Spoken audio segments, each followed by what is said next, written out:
Hey there, it's Gary Parrish. Welcome back to the CBS Sports Eye on College Basketball podcast, where we sometimes discuss camel fighting, dodo birds, and leaky black. The Eye on College Basketball podcast presented by Jersey Mike's. Jersey Mike's, a sub above. Kyle Boone is here with me. He's at home in Oklahoma. I'm in Houston, hotel room, fresh off set, CBS Sports Network. If you're watching on YouTube, smash the like button like you're Brandon Davies. You have consent. And if you haven't yet subscribed to the CBS Sports College Basketball YouTube channel, do that while you're here. Okay, let's get into it. The national semifinals, they're in the books. San Diego State beat Florida Atlantic Saturday night 72-71 in a really fun game that Lamont Butler won with a buzzer beater. Then UConn beat Miami 72-59. So the Aztecs and Huskies going to play for the national title Monday night here inside NRG Stadium. UConn opened as a 6-point favorite. It was quickly pushed up to 7.5 points. We'll deal with that later. But right now, let's just focus on Saturday night's games in the order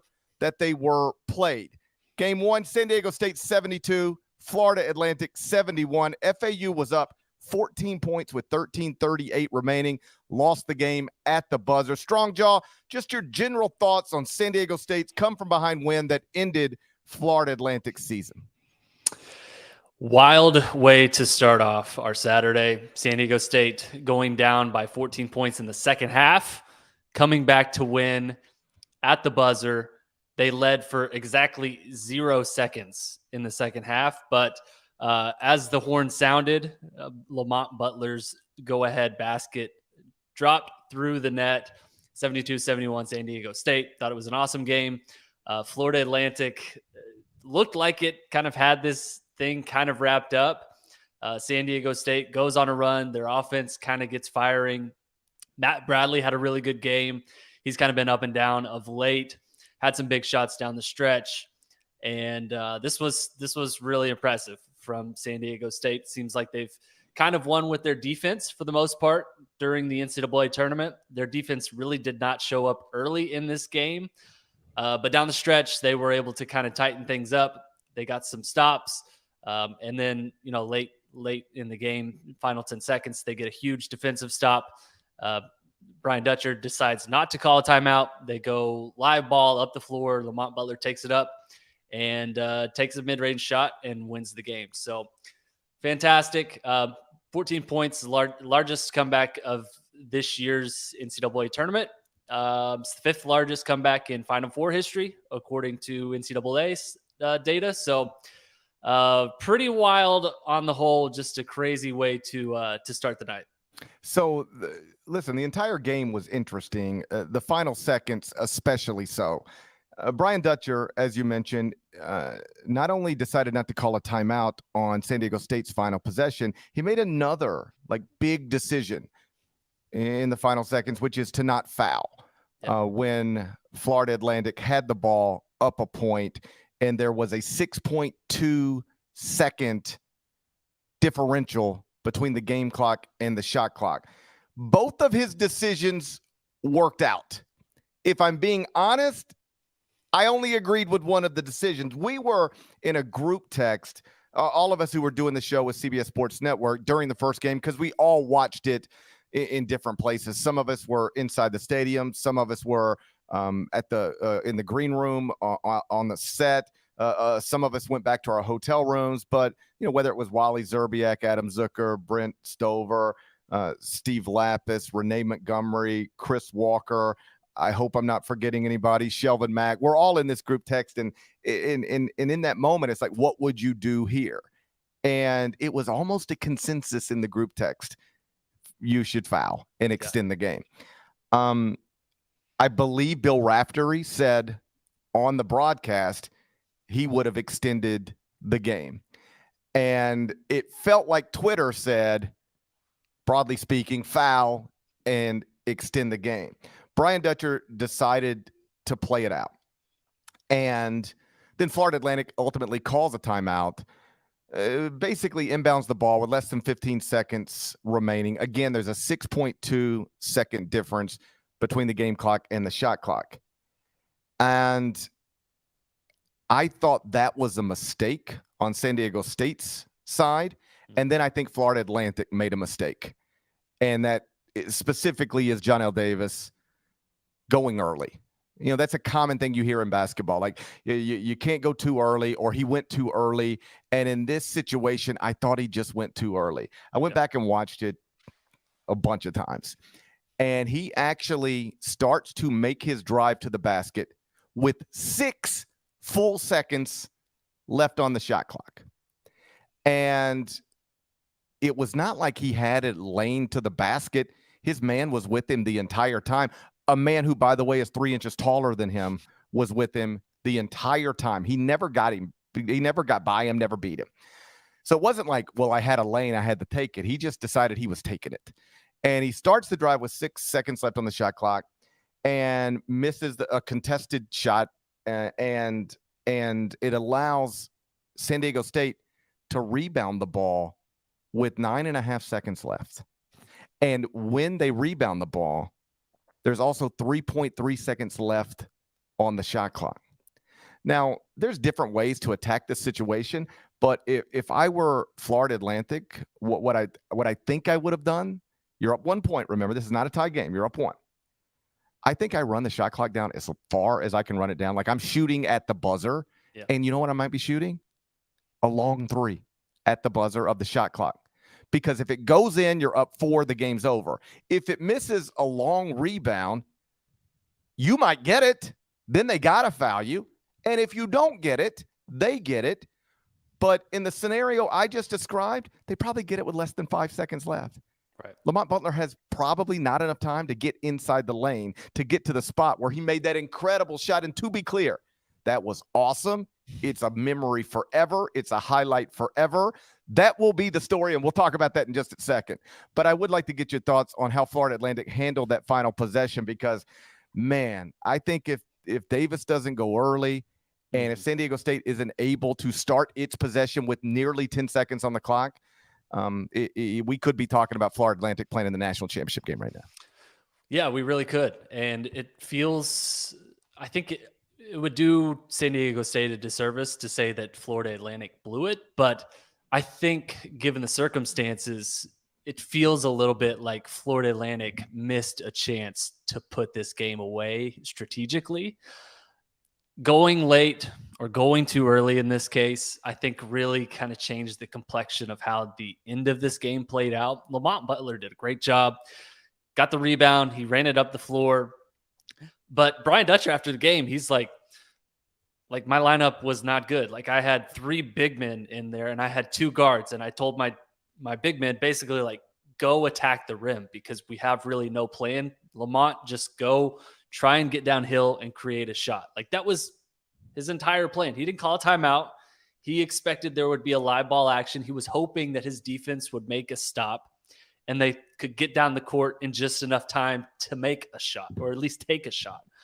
And you subtract those 3 points or whatever the difference was from shot clock to game clock. And yeah, that might be the difference in the game. Had John L. Davis not gone a little bit too early, it may be the reason why Florida Atlantic is not playing in the championship game. Who knows? Maybe Lamont Butler has a heroic shot in him, regardless of what happens. But yeah, strategically, I think you could reasonably question kind of the late game execution from Florida Atlantic. Maybe you take a 3, maybe you wait like you should until the end of the shot clock to make it more stressful on San Diego State in the late game situation. Just a lot of questions if you're the Owls. Yeah, and I want to be clear. If it's not clear, I don't suggest taking a 3 or even a long 3, and by long 3 I mean open 3, simply because I think that's the best shot. I think that's the best shot to get as much time off of the clock as possible. And I was talking to Shelvin Mack, and he was like, "I wonder if you don't like even take an unconventional 3, like shoot it really high in the air. Like every tick that comes off that clock is a tick in your favor." And like keep in mind Lamont Butler, even in his post game,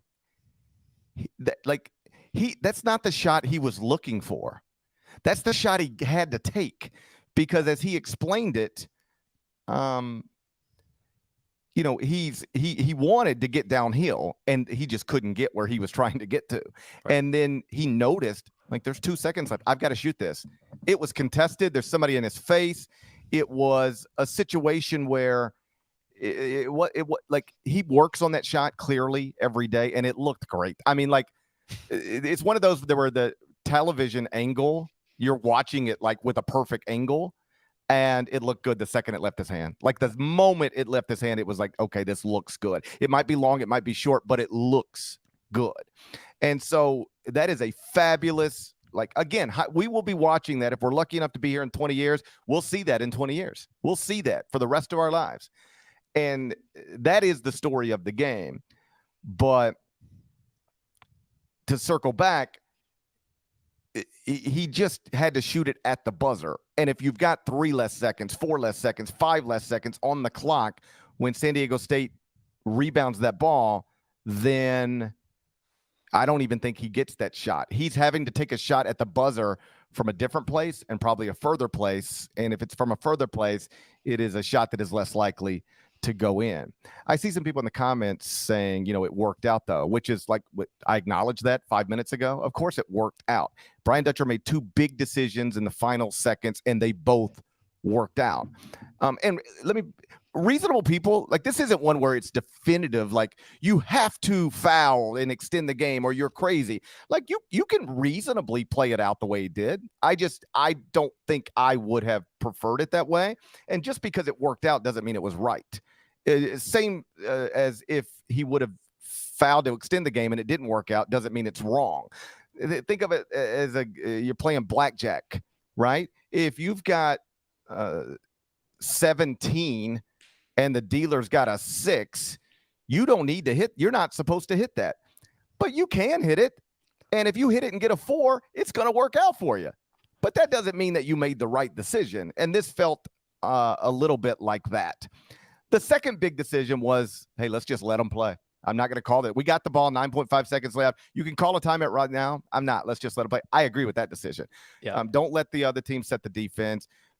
Get the ball in Butler's hand and let him make a play. And he went out and made the play of his life, one of the all-time great plays in NCAA tournament history. And so that is the lasting image of this thing. And it should also be pointed out, like, Florida Atlantic missed a lot of layups. Like, there's a lot of places they could have got an extra point somewhere along the way.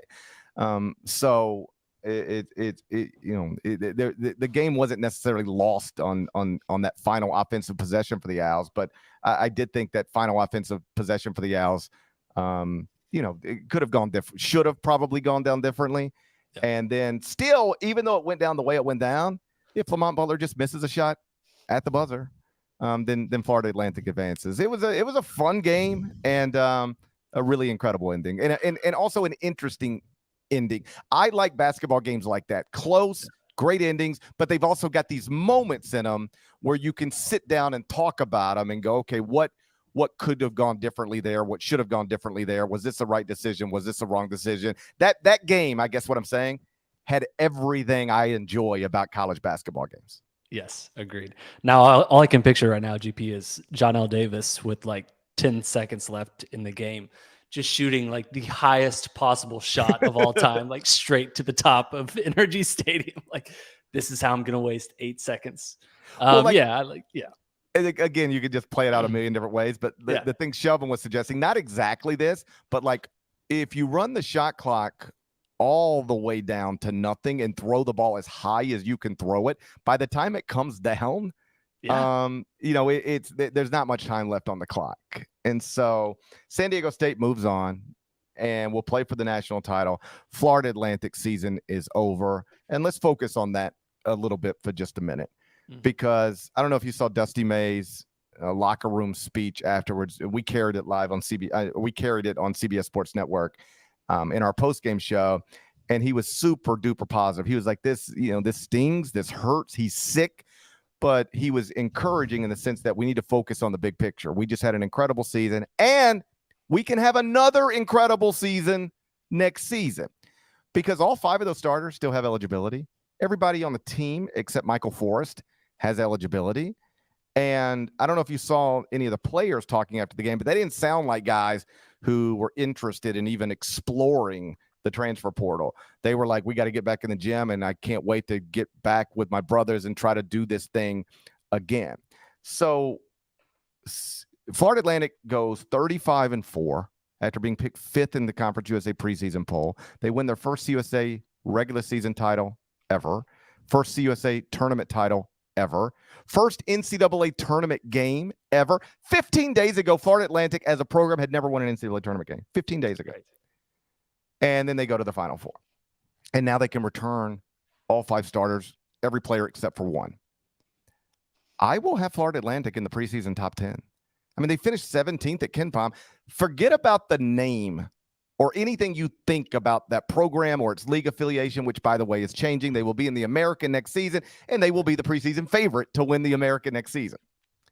So what would you do with a team that finished, if this is all I told you, they finished 17th at KenPom, they're bringing back all 5 starters, and they only lose one meaningful player? What do you do with that team heading into next season? That's a preseason top 10 team, maybe top 5. Maybe top 2 and not number 2. Well, I think at this point, if we're going to play it out of the most likely scenario, which is UConn winning the national championship, and, UConn can bring back, most of that team. I think 5 of the top 6 scores. Yep. I think all 6 scores can come back. Jordan Hawkins, as a projected lottery pick, is almost certainly going to be in the NBA draft. But if UConn wins the national championship, brings back 5 of the top 6 scores, then enrolls a top 5 recruiting class with a 5-star prospect, that's probably your preseason number 1. Not to tip my hand on how the top 25-1 is going to look on Monday night, but I would imagine UConn's number 1. Miami's going to be really high. Marquette's going to be really high. Purdue has a chance to be really high. But Florida Atlantic's going to be right there with all of those schools. And so, as I wrote at CBSSports.com, this season is over, but the run of success probably isn't. This team jumped onto the national radar this season. It'll start on the national radar next season. Right. 35 wins, most in program history. Had not won an NCAA tournament game just over 2 weeks ago, making a run to the Final Four, darn near playing their way into the national championship game. And everyone loves a good Cinderella story. It never really felt like this team was a Cinderella story. They were dominant throughout the Conference USA season. They won the Conference USA tournament. They got into the NCAA tournament and scooted past Memphis, and then really kind of acquitted themselves nicely, making a run all the way to the Final Four. Dusty May kind of emerged as one of the young bright stars in college basketball coaching circles. This roster is really good. Obviously, they could bring back almost everyone from this team. And now they entered last season pretty well off the radar, I would say. And now make a run to the Final Four. You have a lot of attention on you after a run to the Final Four, and you're going to enter next season with some really high expectations, and rightfully so. There's a lot of respect, a lot of attention that will be paid towards this FAU program, and good on them. It feels a little bit kind of like Wichita State, over the last decade or so, where mid-major team that kind of emerges. They make a couple runs in the NCAA tournament. Suddenly they are one of the biggest programs at the mid-major level of anyone. So it's a really interesting, fun story for Florida Atlantic. Their season ends, obviously, but the way that they have played out this season, I think, is really, really impressive. Speaks to kind of what Dusty May has built there in Boca Raton.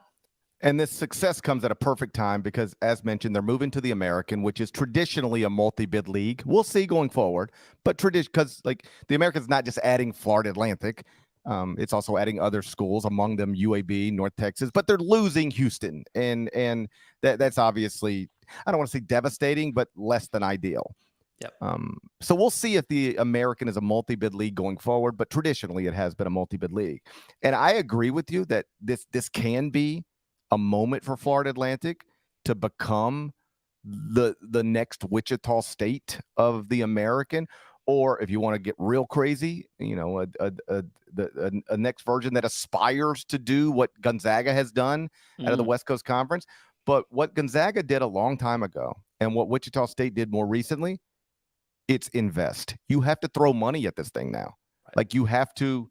You might not have to pay to keep Dusty May right now, although he will get a pay raise, obviously. But if he continues to win, you will have to pay to keep him, and you will have to invest to keep him. Gonzaga decided a long time ago, after it lost Dan Munson, we don't want to be a stepping stone program. We want to be a place where our coaches don't want to leave, and they became that. But how did they become that? By building facilities, by investing in the program, and by not making it about money for Mark Few.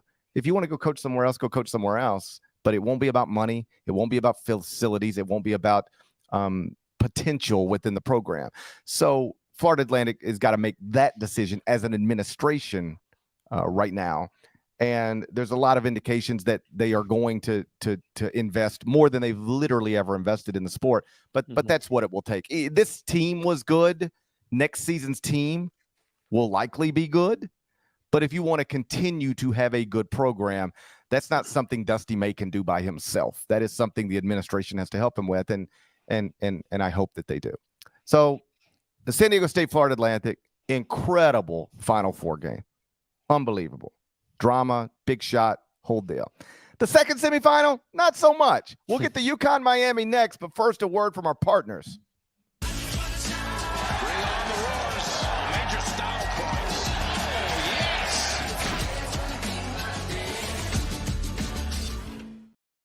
So the second national semifinal, UConn 72, Miami 59. That's 5 straight double-digit wins in this tournament for Dan Hurley's Huskies.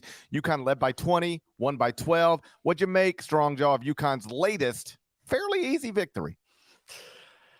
Yeah, not surprising. Not surprising. UConn minus 5.5 was definitely the move. UConn has separated itself to me over the last few weeks as I think clearly the best team in college basketball. And, you know, they came into Saturday 4 straight wins of 15 or more points.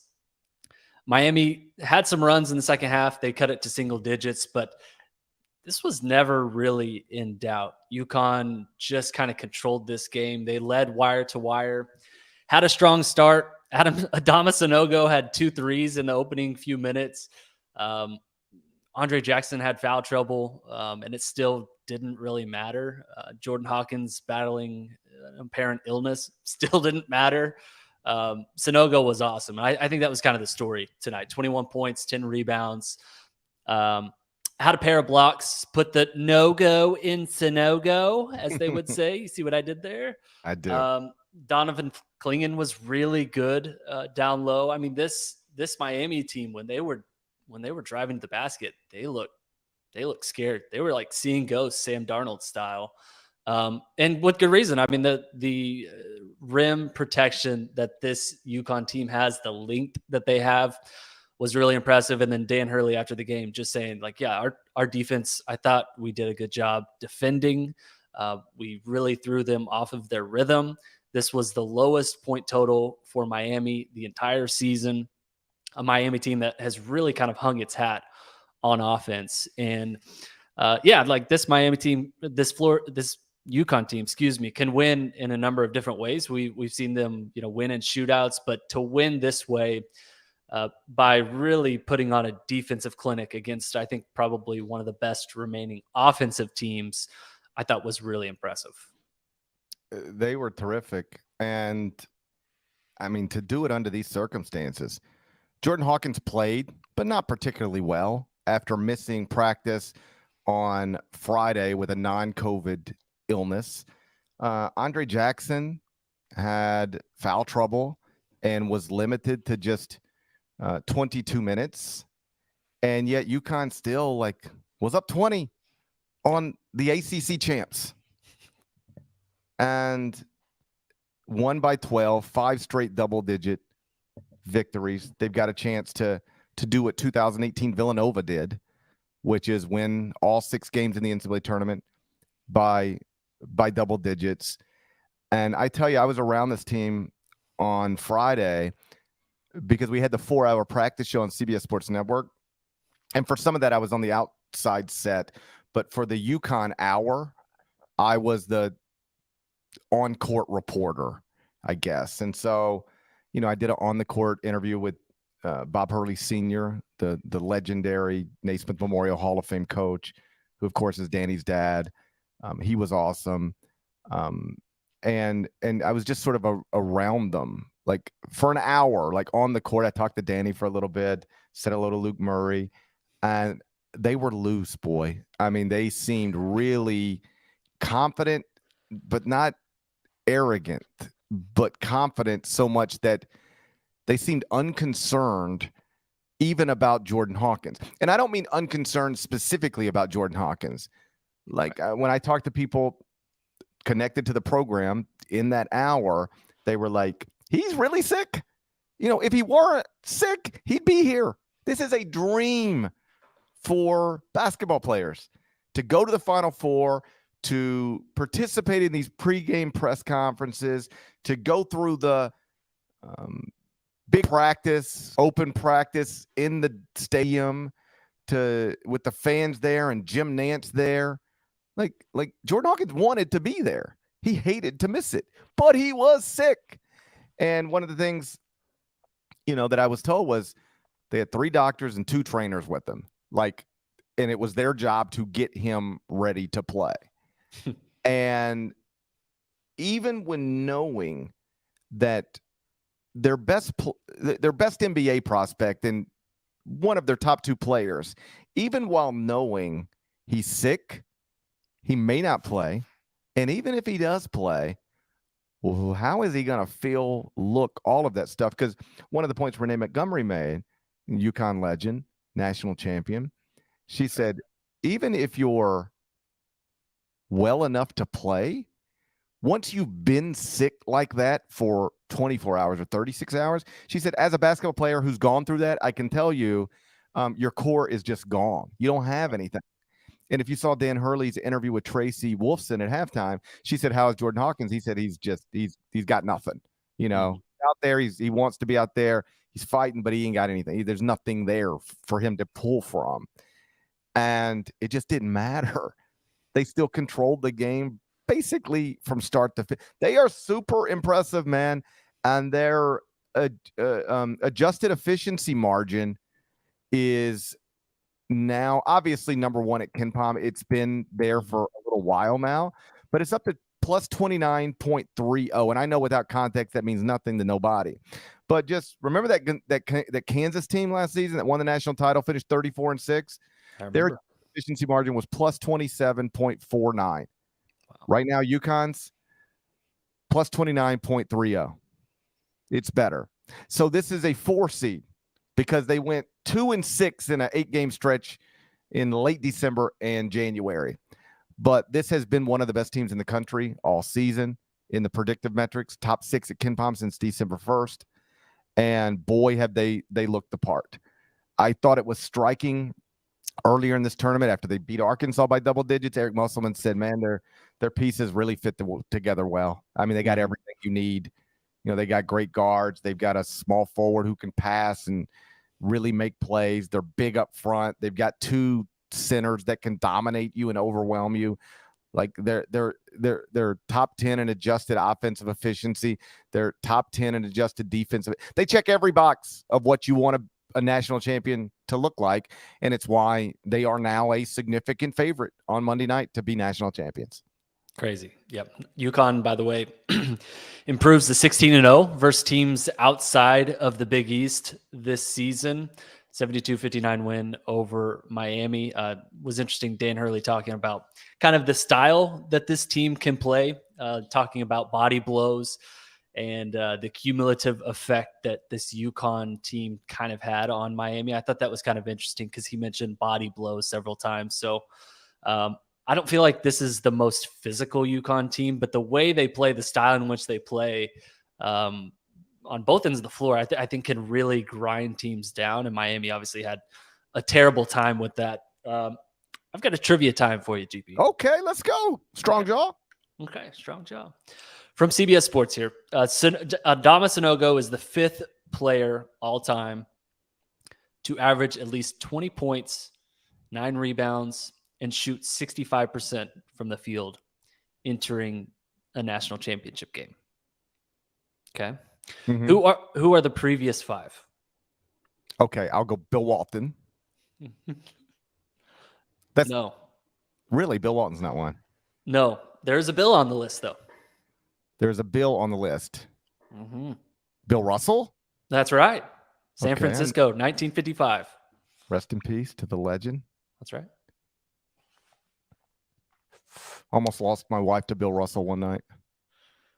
What? Same night you met Jay Wright at the club? No. A quick story. I think I've told it probably before, probably 7 times. We were at a charity event out in LA a long time ago, and my wife, it was like a small little room, but they were like significant, like, celebrities there, like Denzel Washington was there, it was that type of thing. And my wife goes to the bathroom, and she's gone for gone long enough to where I go, I wonder if she's okay, whatever. And about that time she shows up, and I'm like, where you been? She said, I was coming out of the bathroom, and I got stopped by the nicest old man. He was just really sweet, and he asked me my name, and I started talking to him, and he was just really sweet, and he's just a sweet old man. And I said, who? And she said, I don't know his name. It's maybe Bill or something. He's right there. And she points, and I'm like, Bill Russell? She's like, yeah, I guess. Is that Bill Russell? And I was like, yes, that's Bill Russell. And she was like, who's Bill Russell? I was like, come on. Unbelievable. That's a true story. That's a true story. So rest in peace to that legend. Back to trivia time. Yes. Okay, Bill Russell. Yep, you got it. I really have Tyler Hansborough, maybe, I'll guess. No, that's a good guess. One of them played for the second greatest coach in UCLA history. Okay, so would Lou Alcindor be there? No. Oh, yeah. Okay. Yes. No. Lou Alcindor? No. No. Sidney Wicks. Part of trivia time is knowing what the answers are, Strong Jaw. Sidney Wicks in 1970. Okay, I would not have guessed that name. Yeah. Give him to me, Olajuwon. Okay, Akeem, that makes sense. Yeah. Oh, Patrick Ewing, maybe? Patrick Ewing? No, great guesses, though. Jerry Lucas, 1961. Okay. I would not have gotten any of this. I could have maybe guessed Bill Russell at some point, but you guessed more than I would have. Good job. I wouldn't have got the rest of them. So, Miami season is over, but first Final Four in school history, and like a lot of that team can come back too. And so it's because of name, image, and likeness and the extra COVID year. There's a whole lot of things that are playing into this. Mm-hmm. But I'm just telling you, when you see the top 25 on Monday night, a lot of it is going to look like the teams that were good this season, because a lot of these teams can reasonably bring most of their team back. Because like at Florida Atlantic, with all due respect, those guys aren't really NBA prospects. So, where are you going? And at Miami, some of Miami's best players are not really ideal NBA prospects. So I don't know that the Hurricanes will be back in a Final Four next season. Obviously, the randomness of the tournament makes that very difficult to project. But when you start the season, I bet they'll have a single digit next to their name, barring some surprising roster developments. But keep in mind, the same way Miami was able to go out and get Nigel Pack, the Cavender twins, they've got money to spend in a well-documented way.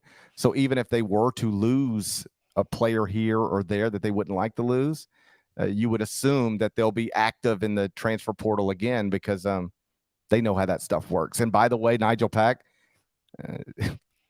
his shoe. What are we doing? What are we doing? Like, how you got $400,000 in a car from Life Wallet, but not an extra set of shoes somewhere inside the stadium? It's a tough look for like right now. Like, I travel, I have extra everything. Like, I have, if for some reason I lost my IFBs, I got another one. Yeah. Like little adapters. I travel with multiple, just so if I get somewhere and I forgot something or I broke some, there are things I keep in my travel bag. Like I have in my little bag, computer bag that I travel with, carry with me everywhere, like extra toothbrush, toothpaste, deodorant, just in case ever my flight gets canceled after I've already checked my bag. and I got to go get a hotel, but I don't get my luggage, but I still have toothpaste and deodorant and that kind of stuff. Like how do I prepare more for unfortunate situations on the road than Nigel Pack did for the possibility that he might need another shoe in the Final Four? Then they got this poor guy running to the back. And I don't know how many of you have had an opportunity to walk from a Final Four court to the back, but that's a walk, bro. That's a real walk. Like you getting your steps in. And so you got Nigel Pack sidelined and like some guy running around trying to get him shoes. And I was watching this game in the green room next to our set with Shelvin Mack and his wife. Shelvin Mack, of course, former NBA player, Butler legend, played in multiple national championship games. And I was like, because I don't know. I've never even thought about this. And I said, how common is that to like not have an extra set of shoes at the place where you're playing? He said, in the NBA, that would never happen. You have 3 extra pairs of shoes for every and socks and there is no scenario where an NBA player would ever be without shoes, looking for shoes. It just would not happen. He said in college, yeah, that could happen. He said it's not, it's not, it looks crazy that it's happening, but like he certainly suggested there were times in his college career where if he'd have blown a shoe, he'd have had to probably borrow shoes from somebody else. And we were sort of joking, like if you're Miami, because I believe somebody brought out a set of shoes, they didn't fit, so they had to go find some more shoes. And like Shelvin was like, dude, at some point, don't you just take somebody else's shoes if you're Nigel Pack? Like, yo, you at the end of the bench who averages 2.2 points per game, you got to give me your shoes. I got to go play basketball. But that was of a game that was in a game that was mostly uninteresting. That was among the interesting, funny, weird things that happened. Yes, the student manager just take full sprint with a broken shoe in his hand, sprinting to the locker room, sprints back, and CBS, love him, have the camera just like panning this guy as he's coming back. He like delivers the shoe to Nigel Pack. Pack just kind of inspects it, and then he just like hands it back, and he's like, these will not do. Go run another 2 miles and bring me proper shoes. And then he does. They get the cameras. He goes back to the locker room, comes back. Finally, the shoes apparently fit. He checks back into the game. But yeah, wildly entertaining sequence. Maybe the most entertaining thing in that game. So Matt Norlander and I are going to be doing another podcast, like in less than 12 hours. We will be doing another Eye on College Basketball podcast live from here in Houston on our CBS Sports HQ set. So you'll be able to consume it in all the ways that you consume the podcast normally on YouTube, but also on CBS Sports HQ. It'll be an hour-long show on CBS Sports HQ, set to start at noon Central, 1 p.m. Eastern. At that point, he and I will preview the national championship game. But because you and I, Strongjaw, will not talk again before that game tips off, I would like to get your thoughts on the national title game. It's UConn, San Diego State. Like I mentioned earlier, UConn to open as a 6-point favorite as of this moment, which is 2:02 Eastern. UConn is a 7.5-point favorite. Just your thoughts on what you expect from Monday night. Yeah, I feel like that line is a little low. The way UConn has played throughout the NCAA tournament, the way they played tonight against Miami, this team has the inside-out balance, the stylistic fit, the pieces both inside and out that I think is going to be too much for San Diego State. San Diego State's been really impressive, though. This is one of the best 3-point defenses in college basketball, one of the best defenses, period, in college basketball. So I do think that this Aztecs team will be able to provide some resistance. So we'll see. I think it's Sonogo inside, Klingon inside is going to be a really difficult matchup for this San Diego State team. But this San Diego State team is very physical. That's kind of how they hang their hat. This is kind of like a Houston-esque type of roster in the way that they are able to win in advance. So, yeah, I mean, I'd probably take UConn minus 7.5, just the way they played. But if this is a close game, wouldn't surprise me. My pick will be UConn. Yeah. UConn should, in less than 48 hours from this moment, be national champions. Dan Hurley should be a national championship coach. But I stopped short a little bit of already crowning them. Yeah. Because I know San Diego State doesn't play what is typically considered a beautiful brand of basketball.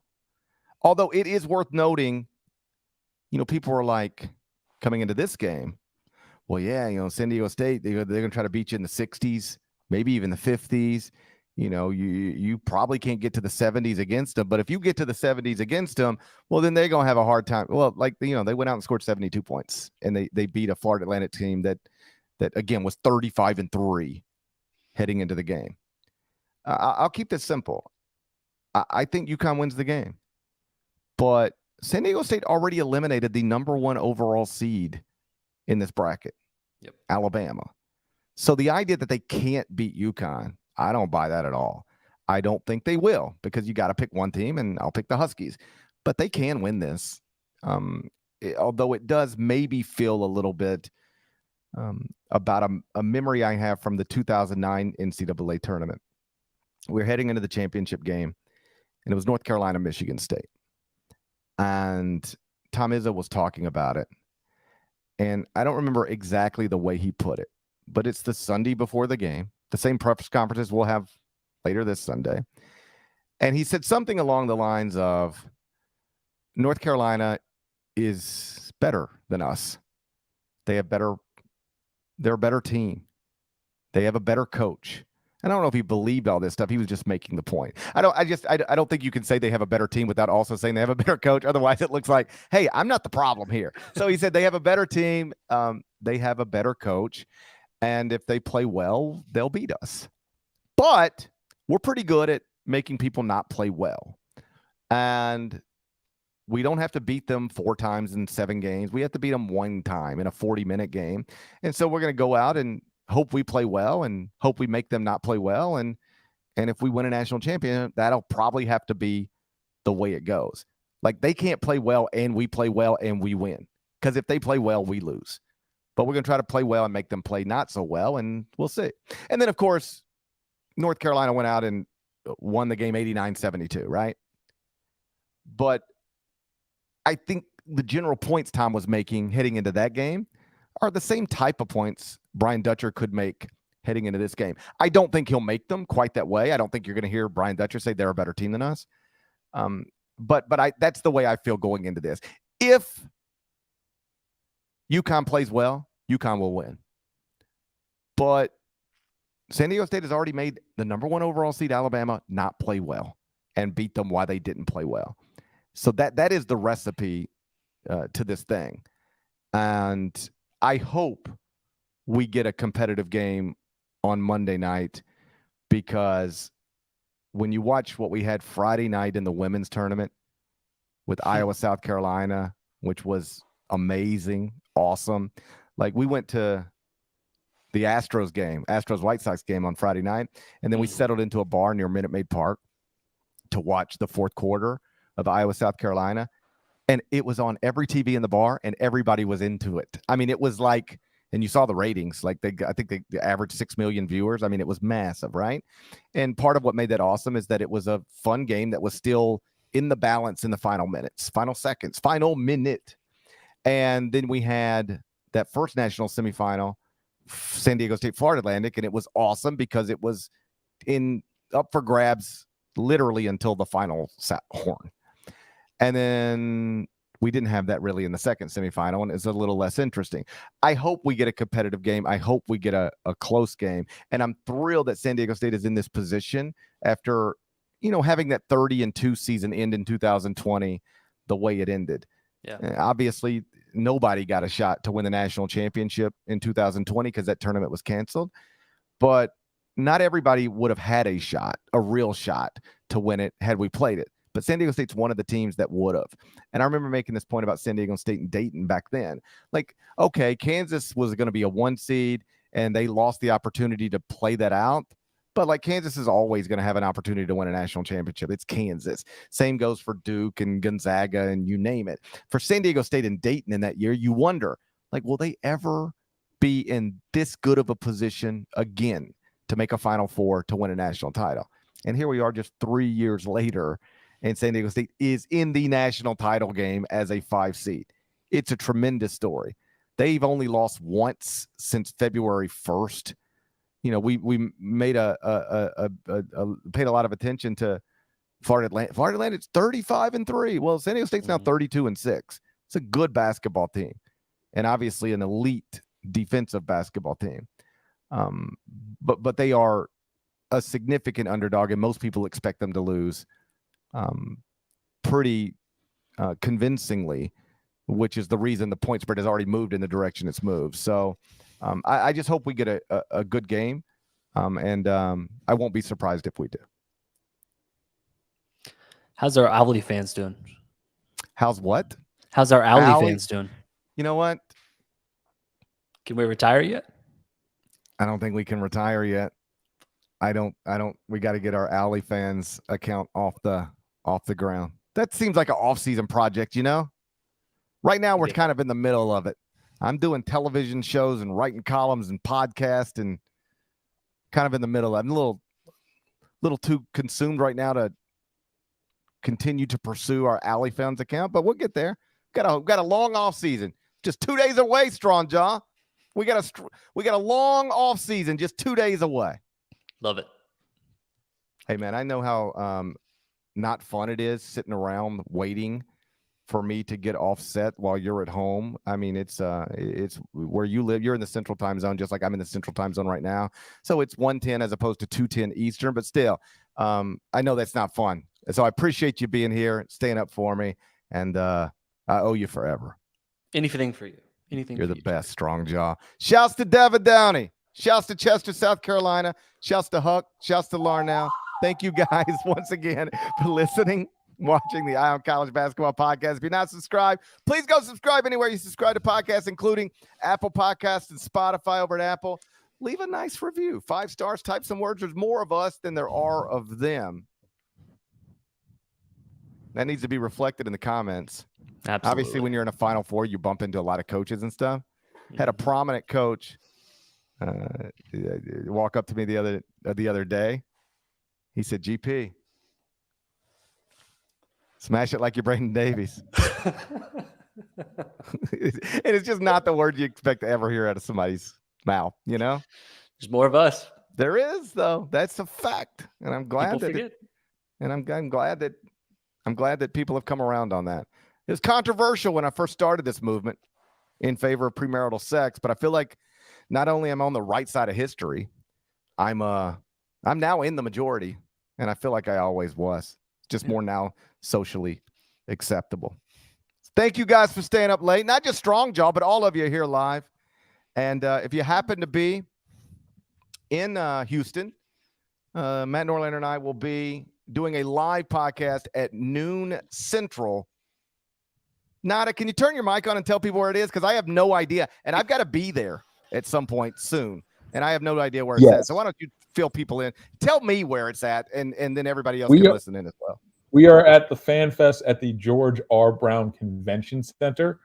We are going to be there, as you said, 12 noon Central Time, and we're going to have a live podcast on CBS Sports HQ. That's all I know at this point, but be there at the George R. Brown Convention Center.